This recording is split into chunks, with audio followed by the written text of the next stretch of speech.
Last time we began to consider some objections to Jeremy Bentham's version of utilitarianism. People raised two objections in the discussion we had. The first was the objection, the claim, that utilitarianism, by concerning itself with the greatest good for the greatest number, fails adequately to respect individual rights.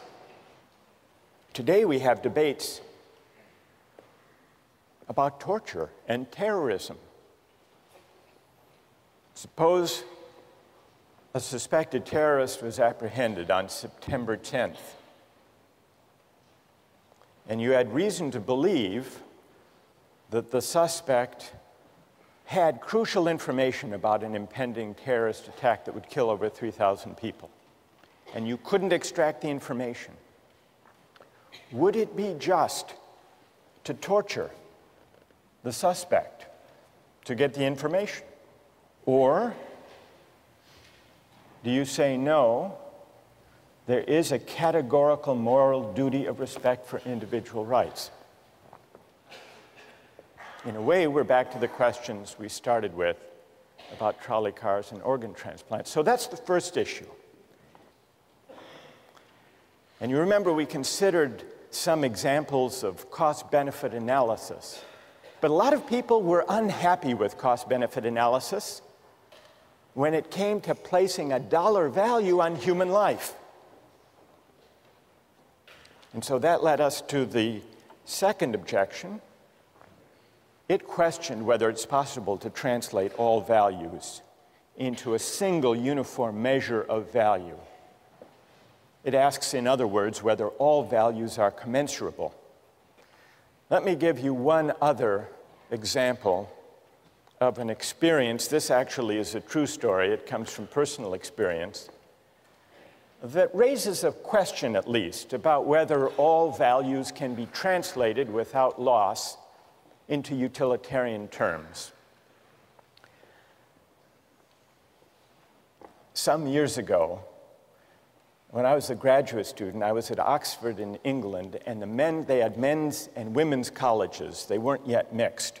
And the women's colleges had rules against overnight male guests. By the 1970s, these rules were rarely enforced and easily violated, or so I was told.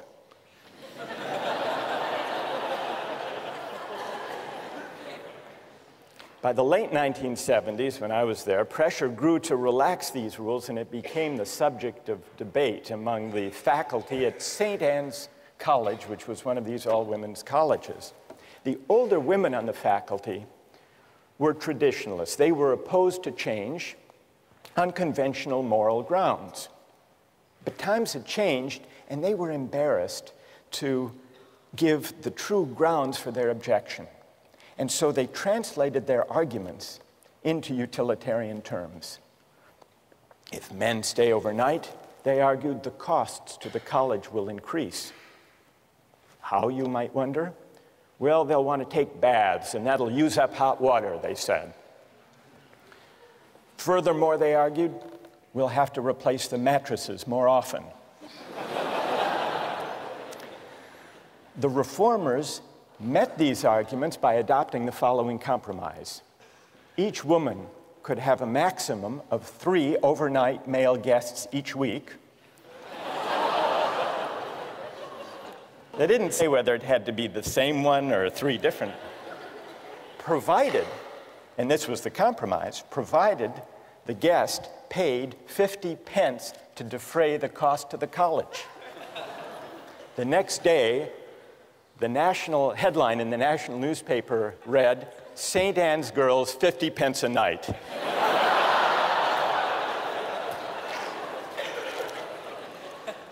Another illustration of the difficulty of translating all values, in this case a certain idea of virtue, into utilitarian terms. So that's all to illustrate The second objection to utilitarianism, at least the part of that objection that questions whether utilitarianism is right to assume that we can assume the uniformity of value, the commensurability of all values, and translate all moral considerations into dollars or money. But there is a second aspect to this worry about aggregating values and preferences. Why should we weigh all preferences that people have without assessing whether they're good preferences or bad preferences? Shouldn't we distinguish between higher pleasures and lower pleasures? Now, part of the appeal of not making any qualitative distinctions about the worth of people's preferences, part of the appeal is that it is non-judgmental and egalitarian. The Benthamite utilitarian says, everybody's preferences count, and they count regardless of what people want, regardless of what makes different people happy. For Bentham, all that matters, you'll remember, are the intensity and the duration of a pleasure or pain. The so-called higher pleasures or nobler virtues are simply those, according to Bentham, that produce stronger, longer pleasure. He had a famous phrase to express this idea: the quantity of pleasure being equal, pushpin is as good as poetry. What was pushpin? It was some kind of a child's game, like tiddlywinks. Pushpin is as good as poetry, Bentham says. And lying behind this idea, I think, is the claim, the intuition, that it's a presumption to judge whose pleasures are intrinsically higher or worthier or better. And there is something attractive in this refusal to judge. After all, some people like Mozart, others Madonna. Some people like ballet, others bowling. Who's to say, a Benthamite might argue, who's to say which of these pleasures, whose pleasures, are higher, worthier, nobler than others? But is that right? This refusal to make qualitative distinctions. Can we altogether dispense with the idea that certain things we take pleasure in are better or worthier than others? Think back to the case of the Romans in the Colosseum. One thing that troubled people about that practice is that it seemed to violate the rights of the Christian. Another way of objecting to what's going on there is that the pleasure that the Romans take in this bloody spectacle, should that pleasure, which is a base, kind of corrupt, degrading pleasure, should that even be valorized or weighed in deciding what the general welfare is?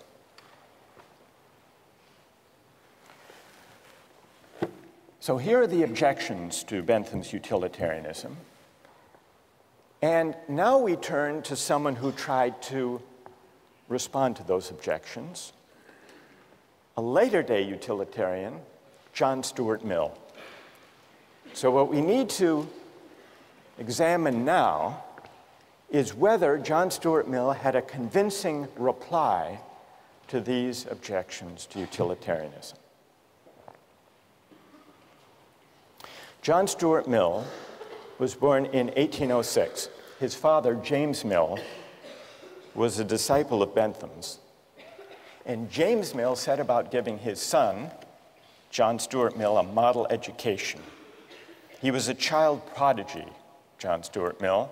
He knew Greek at the age of 3, Latin at 8, and age 10, he wrote a history of Roman law.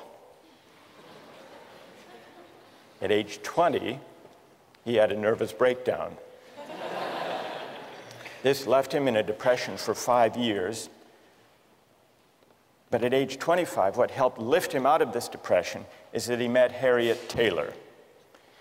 She and Mill got married, they lived happily ever after, and it was under her influence that John Stuart Mill tried to humanize utilitarianism.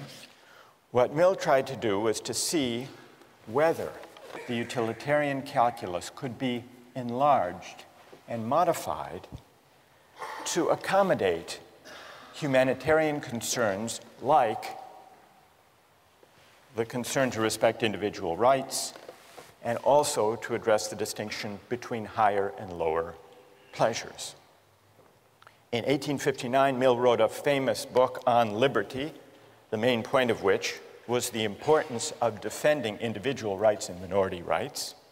And in 1861, toward the end of his life, he wrote the book we read as part of this course, Utilitarianism. He makes it clear that utility is the only standard of morality, in his view. So he's not challenging Bentham's premise. He's affirming it. He says very explicitly, the sole evidence it is possible to produce that anything is desirable is that people actually do desire it. So he stays with the idea that our de facto, actual, empirical desires are the only basis for moral judgment. But then, on page 8, also in chapter 2, he argues that it is possible for a utilitarian to distinguish higher from lower pleasures. Now, those of you who have read Mill already, how, according to him, is it possible to draw that distinction? How can a utilitarian distinguish qualitatively higher pleasures from lesser ones, base ones, unworthy ones? Yes? If you've tried both of them, and you'll prefer the higher one naturally, always. That's great. That's right. What's your name? John. So, as John points out, Mill says, here's the test. Since we can't step outside actual desires, actual preferences, that would violate utilitarian premises, the only test of whether a pleasure is higher or lower is whether someone who has experienced both would prefer it. And here, in chapter 2, we see the passage where Mill makes the point that John just described. Of two pleasures, if there be one to which all or almost all who have experience of both give a decided preference, irrespective of any feeling of moral obligation to prefer it, in other words, no outside, no independent standard, then that is the more desirable pleasure. What do people think about that argument? Does it succeed? How many think that it does succeed? Of arguing within utilitarian terms for a distinction between higher and lower pleasures. How many think it doesn't succeed? Right, I want to hear your reasons. But before we give the reasons, let's do an experiment of Mill's claim. In order to do this experiment, we're going to look at 3 short excerpts of popular entertainment. The first one is a Hamlet soliloquy. It'll be followed by 2 other experiences. See what you think. What a piece of work is a man. How noble in reason. How infinite in faculties. In form and moving, how express and admirable. In action, how like an angel. In apprehension, how like a god. The beauty of the world, the paragon of animals. And yet to me, what is this quintessence of dust? Man delights not me.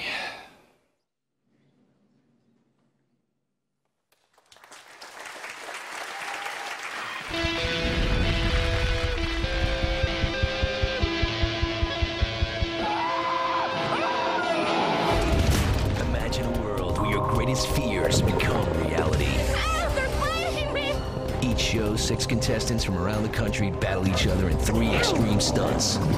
These stunts are designed to challenge the contestants both physically and mentally. 6 contestants, 3 stunts, 1 winner. Yes! Woo! Fear Factor.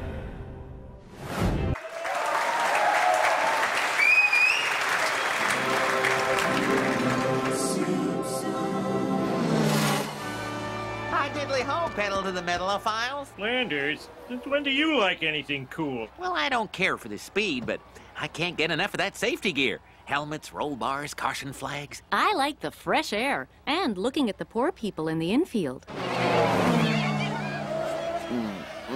Dang, Cletus, why'd you have to park by my parents? Now, honey, it's my parents, too.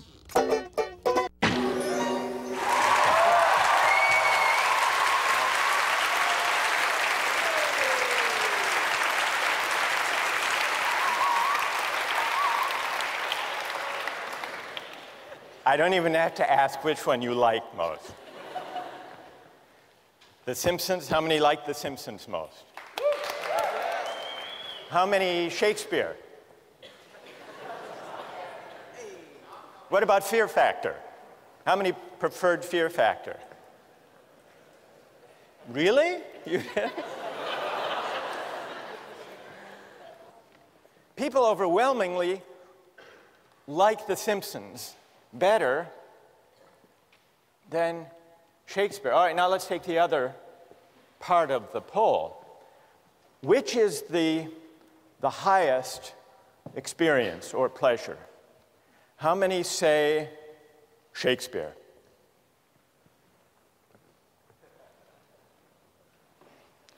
How many say Fear Factor? No, you can't be serious. Really? What? All right, go ahead. You can say. I found that one the most entertaining. I know, but which do you think was the worthiest, the noblest experience? I know you found it the most entertaining.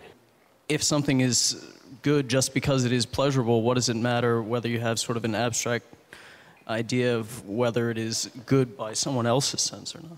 All right, so you come down in the straight Benthamite side. Who's to judge?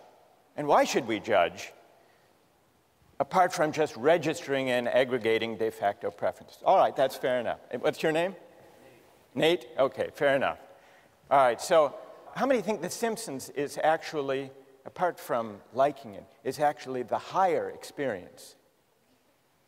Higher than Shakespeare. All right, let's see the vote for Shakespeare again. How many think Shakespeare is higher? All right, so why is it? Ideally, I'd like to hear from someone. Is there someone who thinks Shakespeare is highest, but who preferred watching The Simpsons? Yes? Like, I guess just sitting watching The Simpsons, it's entertaining because they make jokes and they make us laugh, but like, someone has to tell us that Shakespeare was this great writer. We had to be taught how to read him, how to understand him. We had to be taught how to kind of take in Rembrandt, how to analyze a painting. Well, what's your name? Anisha.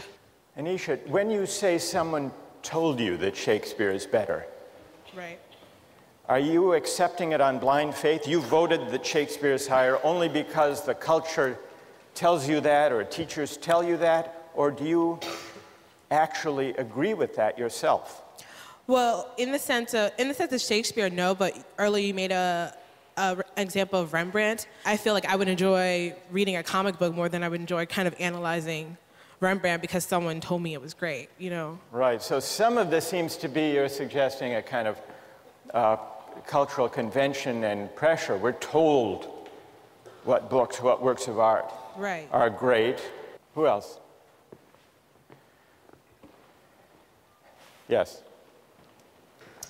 Although I enjoyed watching The Simpsons more in this particular moment in Justice, if I were to spend the rest of my life considering the 3 different video clips shown, I would not want to spend that remainder of my life considering the latter 2 clips. I think I would derive more pleasure from being able to branch out in my own mind, sort of considering more deep pleasures, more deep thoughts. And tell me your name. Joe. Joe. So if you had to spend the rest of your life on a farm in Kansas with only Shakespeare or the collected episodes of The Simpsons, you would prefer Shakespeare? What do you conclude from that about John Stuart Mill's test? That the test of a higher pleasure is whether people who have experienced both prefer it. Can I cite another example briefly? Yeah? In neurobiology last year, we were told of a rat who was tested a particular center in the brain where the rat was able to stimulate its brain and cause itself intense pleasure repeatedly. The rat did not eat or drink until it died. So the rat was clearly experiencing intense pleasure. Now, if you ask me right now if I would rather experience intense pleasure or have a full lifetime of higher pleasure, I would consider intense pleasure to be low pleasure. I would right now enjoy intense pleasure. But, yes, I would. I certainly would. But over a lifetime, I would think almost a complete majority here would agree that they would rather be a human with higher pleasure than be that rat with intense pleasure for a momentary period of time. So, now, in answer to your question, right. I think this proves that, or I won't say proves, I think the conclusion is that Mill's theory that when a majority of people are asked what they would rather do, they will answer that they would rather engage in a higher pleasure. So you think that this supports Mill? You think Mill is onto something here? I do. All right. Is there anyone who disagrees with Joe and who thinks that our experiment disproves Mill's test, shows that that's not an adequate way, that you can't distinguish higher pleasures within the utilitarian framework? Yes? If whatever is good is truly just whatever people prefer, it's truly relative and there's no objective definition, then there will be some society where people prefer Simpsons more.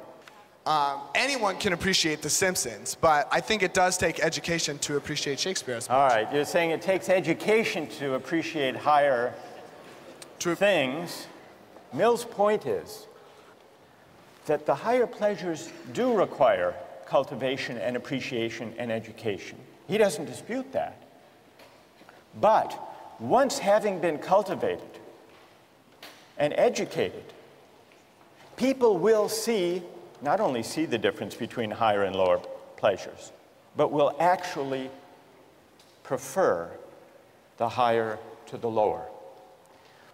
You find this famous passage from John Stuart Mill: "It is better to be a human being dissatisfied than a pig satisfied. Better to be Socrates dissatisfied than a fool satisfied. And if the fool or the pig are of a different opinion, it is because they only know their side of the question." So here you have an attempt to distinguish higher from lower pleasures. So going to an art museum or being a couch potato and swilling beer watching television at home. Sometimes, Mill agrees, we might succumb to the temptation to do the latter, to be couch potatoes. But even when we do that, out of indolence and sloth, we know that the pleasure we get gazing at Rembrandts in the museum is actually higher, because we've experienced both. And it is a higher pleasure gazing at Rembrandts because it engages our higher human faculties. What about Mill's attempt to reply to the objection about individual rights? In a way, he uses the same kind of argument. And this comes out in chapter 5. He says, I dispute the pretensions of any theory which sets up an imaginary standard of justice not grounded on utility, but still he considers justice grounded on utility to be what he calls the chief part and incomparably the most sacred and binding part of all morality. So justice is higher. Individual rights are privileged, but not for reasons that depart from utilitarian assumptions. Justice is a name for certain moral requirements, which regarded collectively stand higher in the scale of social utility and are therefore of more paramount obligation than any others.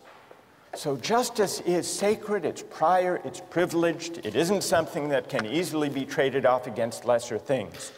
But the reason is ultimately, Mill claims, a utilitarian reason once you consider the long-run interests of humankind, of all of us as progressive beings. If we do justice and if we respect rights, society as a whole will be better off in the long run. Well, is that convincing?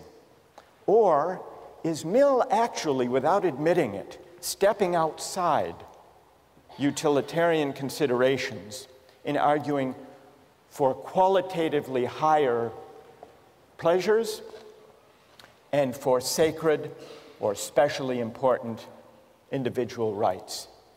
We haven't fully answered that question, because to answer that question in the case of rights and justice will require that we explore other ways, non-utilitarian ways of accounting for the basis of rights, and then asking whether they succeed.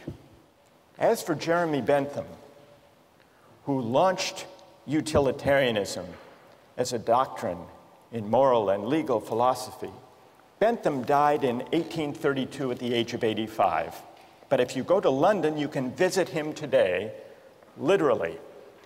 He provided in his will that his body be preserved, embalmed, and displayed in the University of London, where he still presides in a glass case with a wax head, dressed in his actual clothing. You see, before he died, Bentham addressed himself to a question consistent with his philosophy. Of what use could a dead man be to the living? One use, he said, would be to make one's corpse available to the study of anatomy. In the case of great philosophers, however, better yet, to preserve one's physical presence in order to inspire future generations of thinkers. You want to see what Bentham looks like? Stuffed? Here's what he looks like. There he is. Now, if you look closely, you will notice that the embalming of his actual head was not a success. So they substituted a waxed head, and at the bottom, for verisimilitude, you can actually see his actual head on a plate. You see it? Right there. So, what's the moral of the story? The moral of the story, by the way, they bring him out during meetings of the board at University College London, and the minutes record him as present but not voting. Here is a philosopher in life and in death who adhered to the principles of his philosophy. We'll continue with rights next time.